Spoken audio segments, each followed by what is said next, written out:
يا ترى إزاي تحمي نفسك من جنون الأسعار وقت الحروب؟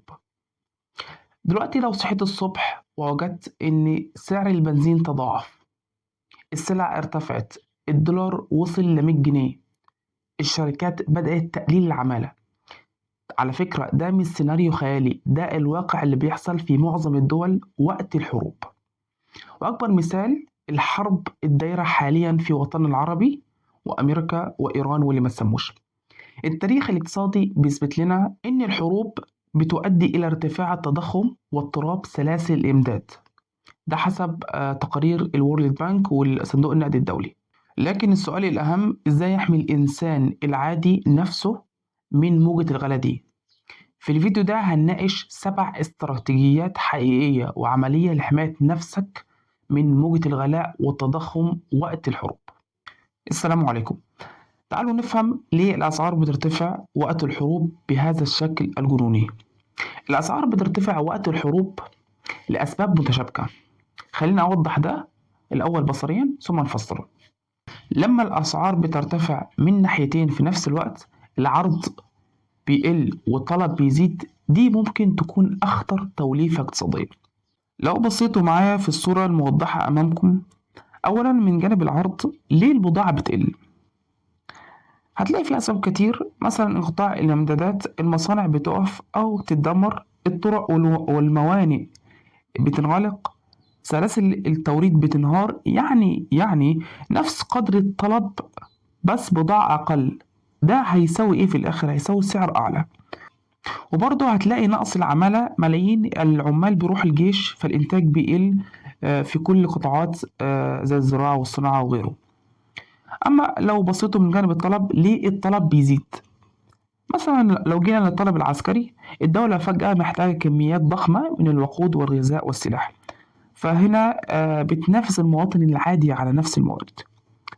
طبقات النقود على سبيل المثال، الحكومات بتطبع فلوس لتمويل الحرب بدل الضرائب، فالعملة هنا بتزيد قيمتها وكل حاجة بتغلى.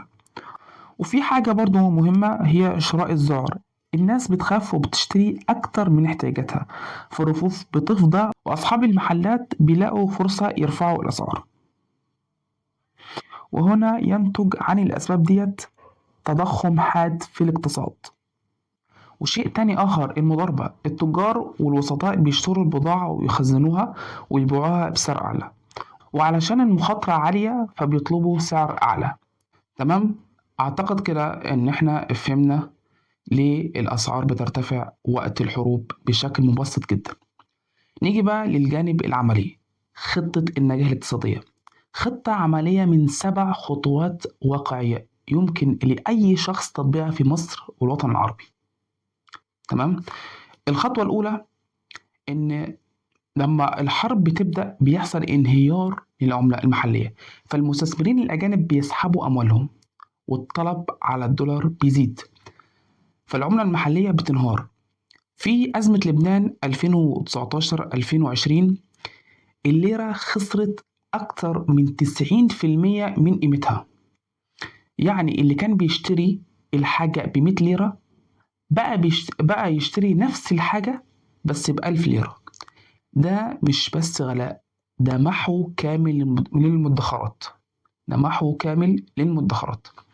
فالخطوة الأولى إن ما تحطش فلوسك في شيء واحد أو عملة واحدة، لا تضع البيض في سلة واحدة. التاريخ الاقتصادي بيوضح لنا إن التضخم المرتفع بيقلل من قيمة المدخرات النقدية، وده السائد والمعروف.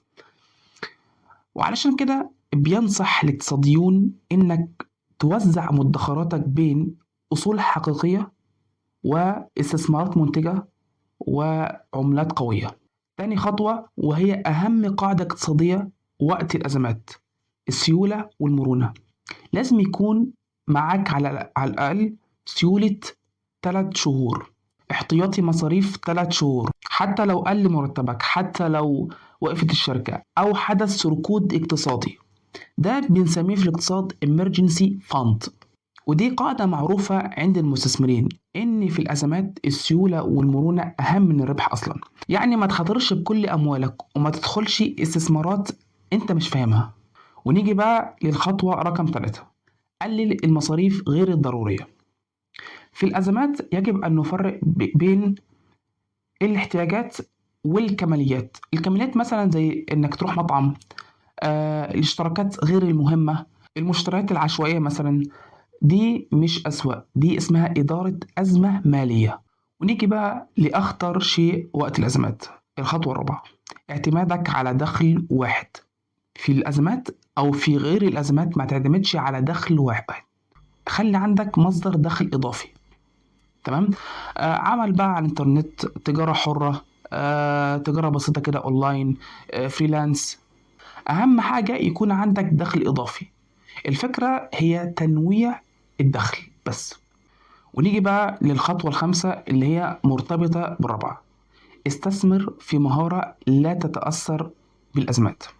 أكاد أجزم لك إن أقوى حماية اقتصادية مش الذهب، بل مهارة مطلوبة في السوق، زي البرمجة، تحليل البيانات، ذكاء اصطناعي، تجارة رقمية.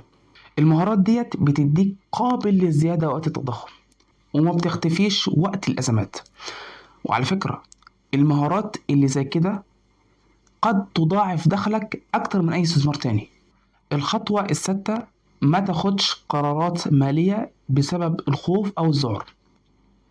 في وقت الحروب أو الأزمات ما أكثر من الشائعات في انتشارها والذعر الاقتصادي، وللأسف كتير من الناس بيبيعوا أصولهم بخسارة. فالقاعدة الاقتصادية، القاعدة الذهبية الاقتصادية هي إن ما تاخدش قرارات مالية أثناء الذعر، نقطة.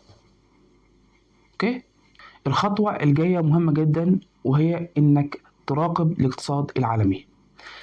الاقتصاد الحديث مرتبط ببعضه، ارتفاع الأسعار، نفط، قمح، دولار، وده بينعكس سريعا على الدول المستوردة.